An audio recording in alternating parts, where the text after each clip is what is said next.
Can I ask you first about Dominic Calvert-Lewin? It's a huge moment for him. Apart from the obvious, the number of goals he scored this season, why have you included him? Yeah, I think with pretty much all of the squad, we've not just looked at what they've done this season, but also quite a big emphasis on the end of last season as well.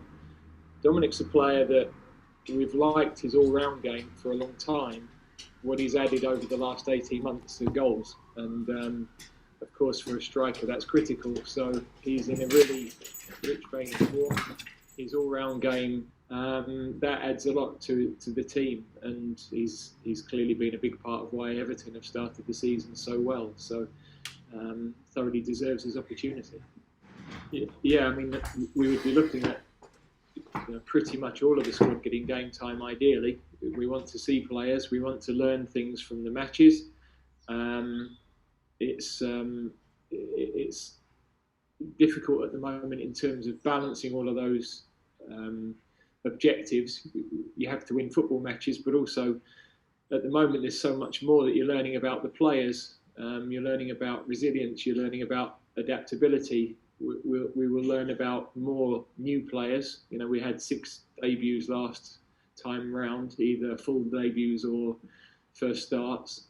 And this will be no different. I'm not sure at any club or any national team at the moment you're going to see the players at their very, very best, because internationally it was 10 months without seeing them. So you can't develop as a team without working with the players.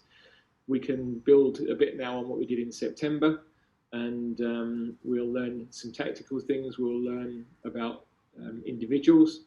We'll learn the players that are going to dig in when they need to adapt. We'll learn about players that might bail out when it's not going so well. We'll learn in particular with a big squad like this who carries out the support role that's needed at a tournament, and who might be the types of characters that can do that. So it's invaluable for us, but some of the things we'll learn will be different to the norm, I think. Can you say at this stage that none of those players in your squad will play all 3 games? It's something that Jose Mourinho has been talking about. Roberto Martinez says none of the Belgian players will. Jose was great, wasn't he? He was on good form. I heard him. He won't phone, but he's going to stand at the top of Tottenham's stadium and tell us. So that was good. I was a bit disappointed I'm not one of his friends. I know Steve is, but in fairness, Steve helped him to a league title, so that's understandable. That's your assistant, Steve Holland, yeah? Yeah. No, I think that we certainly are not looking to start players in 3 games. I can't guarantee that no player will play no minute of all 3 games. You might end up having to put somebody on for 5 minutes, and then people will be saying, well, you didn't do what you said. But our aim is to manage the squad. We've got to be responsible. We're conscious of the welfare of the players. The season as a whole is a huge challenge for clubs and national teams. So we've all got to work together on that. It doesn't help anybody if we're not joined up on our thinking. And all Jose needs to do is make sure that in April and May, then he's got to look after Harry Kane for us, because there'll be 55 million people relying on that. So that obviously works both ways. Good man. Can I ask you about Phil Foden and Mason Greenwood? I mean, we talked so much about them in the last camp for obvious reasons. You've left them both out of this one. Have you spoken to them? What's your thinking? They're clearly part of England's future, but you've had a balance to strike here, haven't you? Yeah, I mean, they're 2 very talented players. I think with what happened, there are 2 parts. One is we have to send a message to all the players in our teams at every age level that sort of thing isn't how we do things with England. But then we've also got to rehabilitate these 2 boys. Young people will make mistakes, and I do a lot of work with the Prince's Trust. They're brilliant at helping youngsters to get back on their feet when things haven't gone right. And these lads have suffered now enough. We didn't think it was right. I think they need this period of reflection. But then that gives them the opportunity to get back on their feet with their clubs, enjoy their football again. They're both starting to play well again, which is important. Then I can speak to them after this camp, and then it will just be about their form then as to where they're selected next time round. Last one from me, and I'll lump them together. Bukayo Saka and Harvey Barnes both get their first call-ups. Came as a bit of a surprise to us and to a lot of people, I think. But let's talk about Saka first. He told Sky Sports News 2 months ago that it would be a difficult decision to choose between England and Nigeria. Of course, he's played all his junior football for England. So have you had to convince him that his future lies with England? And then Harvey Barnes, how's he impressed you? What's he done to deserve his call-up? Yeah, I've not talked specifically to Bukayo about that. I think so many of our players are eligible for dual nationalities, sometimes more than 2 countries. But we've been impressed with his progress through our system. He's, I thought at times last year for Arsenal, really exciting, still very young, still learning, of course, but improving all the time, real high potential, real good quality. Everybody that's worked with him tells me a really level-headed, intelligent boy. So it's an area of the pitch we're keen to look at a different sort of profile of player, and he can play a number of different roles very comfortably. Harvey has had a good couple of years, really. I mean, he scored a lot of goals on loan at West Brom. He's now starting to take that into the Premier League. He's a different sort of attacking wide player, very direct, very impressive counter-attacking against Man City the other day, but that's been a consistency for a period of time. So, yeah, for sure, some of these boys we might not have been looking at if we'd had two fixtures, but this is a bit different, and it's a chance for them to work with us, and it's a chance for us to get to know them a bit better. Thanks, Rob, for now. Next, we'll head on to a question from Kerry Brown from Bein Sports. Hello, Gareth. How are you? Good, Kerry. Thank you. I wonder if Ole Gunnar Solskjaer has got your number now, if you've spoken ahead of this selection, and if you can answer his criticism that you put Mason Greenwood up in front of the cameras when they protected him, if you believe that led to anything that happened with your camp.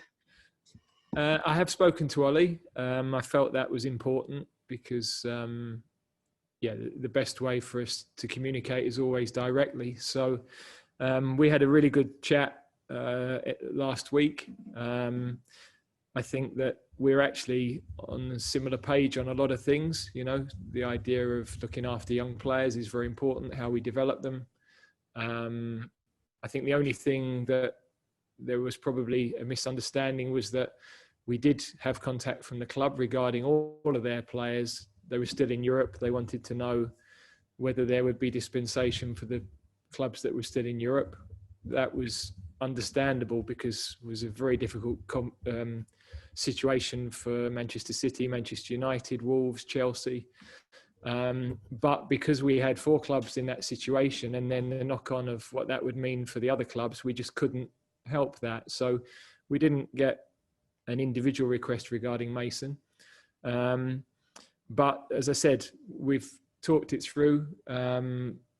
We're very much on the same page. We want to look after the young players. That's absolutely, I think we've done that well over a period of time. We've given them opportunities, but I hope we've looked after people, and we'll continue to do that. Jadon Sancho has respiratory problems at the moment, we believe. Do you know if he's going to be fit to play? He's in his squad. And also, we are coming to the end of a transfer window. We know St George's Park quite often does the medical for players for other clubs, but if a player does need a medical, will you be able to keep them in your bubble, considering you're using St George's Park for maybe a fitness test or inquiries, or do you think you might release them and let them sort that out? Well, in the first instance, there will be a couple of players who might be carrying things, and there's obviously a lot more games still to be played tonight and across the weekend. So hard to tell exactly who will get through the door on Monday. In terms of the medicals, we've always tried to facilitate that internally. We've got the capability of doing that. We meet on Monday, so there's only a few hours that might affect our camps, but there are obviously a couple of situations, if I'm to believe what I read, that could happen. but we haven't had any indication of that. We'll try to help where we can, as we always do. Thank you, Carrie. Next, we'll go to Natalie Perks of BBC Sport. Hi, Gareth. Nice to see Hi, you. Natalie. You said before, after the last games, you were reluctant to be too critical of Greenwood and Foden just because you knew the reaction that was coming their way. I guess you meant media reaction. How difficult a decision then was it for you to leave them out this time when you knew that it would probably reignite it all again? Well, whatever decision we would have taken, this would have been the story tomorrow. So you have to take what you believe to be the right decision. And I've already explained my reasons behind that.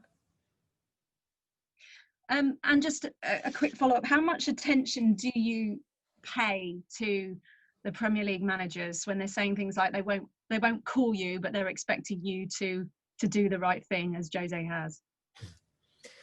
Well, of course, the life of an England manager is very complicated in terms of we have huge clubs, we have huge personalities, we have very successful managers who've achieved a lot in the game. Every club deserves our respect, you know, at whatever position they are in the league. Of course, the workload for the clubs at the top is higher, but you know, players that are playing further down the league are no less important to their own clubs. So we've got to respect them all, and we've got to try to not help, but work together, work collaboratively where we can, and where we can help clubs, we always try to do that. But equally, we've got to win games of football. We've got 3 matches we want to win. We've got to develop as a team. So it is a complex situation. The pressure comes in different ways, in different guises, but it's constantly there. We know it, but we have to adapt and deal with it. Thanks, Nat. Next, we'll go to James Ali from ESPN. Hi, Gareth. You were speaking with a bit of a smile there earlier, but is the direct level of communication with Jose at the moment not ideal for you?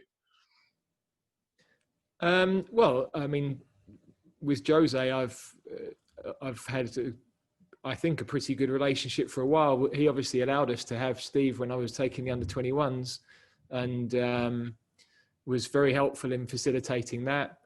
I've got to say, Jose has never, ever put me under pressure not to pick a player. That is 100% the case. He's always accepted. He's worked at big clubs throughout his life. He's always accepted that international football is part of that situation where his players are going to go. So he would expect us to look after those players, as you know, as we should do with every player that we have. And the physical loading in training and the way that we manage the matches is key. But he's never, ever, I have to say, never once asked me not to select a player.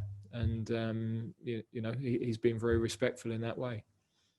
You've done such a good job of getting people sort of reconnected, reinvested with England again. But are you finding that you're having to negotiate a little bit more with managers than you have done in the past, just because of the nature of the season at the moment, with the short pre-season and these 3 matches coming so early in the campaign? I think everybody is respectful of each other's difficulties, really. You know, I was on a call yesterday with coaches from lots of other sports, and it's a reminder that everybody's having the same problems. You know, you're making plans, you're having to contingency plan, and the likelihood is that the contingency plan will have to be ripped up because the world is changing so quickly, and trying to achieve high performance in the environment that we're in with no crowds and restrictions on how you work is very, very difficult. So I think there's a respect between all coaches that we all know how hard it is. If I look at the clubs, they're being judged now as if they had a normal pre-season, as if they had their players in for 4 weeks and were able to work with them in the lead into the season, as if they'd had a proper break, as if they didn't have 5 matches in the last 15 days. Very difficult for everybody. And of course, internationally, we pick up the sort of thread of all of the club issues, and then we've got our own factors of not having worked for 10 months. So that's the landscape. We've got to accept that. we've got to see that as a really good challenge. How do we make the most of that? And I think everybody does have that level of respect for each other. Thanks, James. Next, we'll go to Jonathan Veal from Press Association. Hi there, Gareth. Guys back in the squad. Was that an easy decision to make, and what do you make of his performances at the start of the season? Well, I think I said last month that there was absolutely no reason we couldn't pick Harry this time. He's been, our most reliable defender over the last couple of years, so was not even a consideration in terms of whether he would be in the squad or not. Thanks, Jonathan. We'll go to Rob Harris next. Hi, Gareth. Hope all is well. You included Kyle Walker, who was a bit concerned he might not get into the squad. What was the decision making? Did you have a chat to him? No, he was in the last squad. I was pleased with the application of the players that I've reselected for this camp.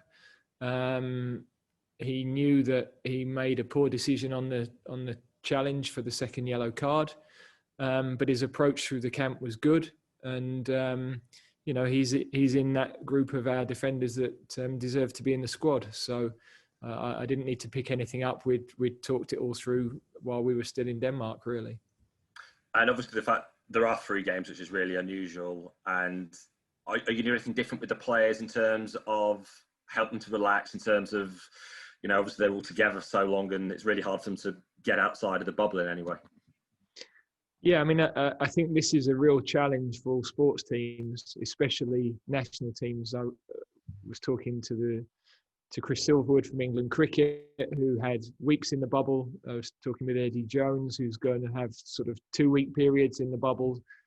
We're used to having long periods away with the team, but it is more difficult in that you can't allow families in as we might do on certain occasions, or you can't allow them to leave the hotel necessarily to go for a coffee or whatever it might be. So that is more complicated to manage. But given that we've got 3 matches and the training that surrounds that, there isn't a huge amount of time for downtime anyway. And I think with the facilities we've got, we're able to manage that as best we can.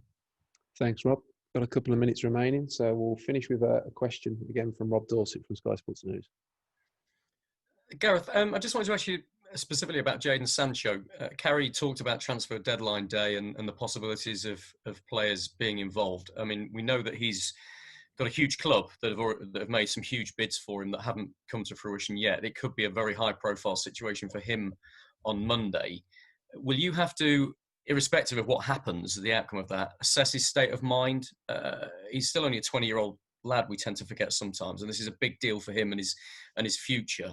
Will you have to assess his state of mind before you decide what sort of level of involvement he can have? Yeah, I mean, I don't know exactly what is or isn't going on currently. I know there's been speculation all summer, and I spoke to him about that last time round, and I just commented to him that he'd dealt with it brilliantly. I know Dortmund had been really pleased with his application in training and to the matches. So, yes, I'm guessing that given what I'm reading, there are things going on, but hard to know how entirely accurate all of that is.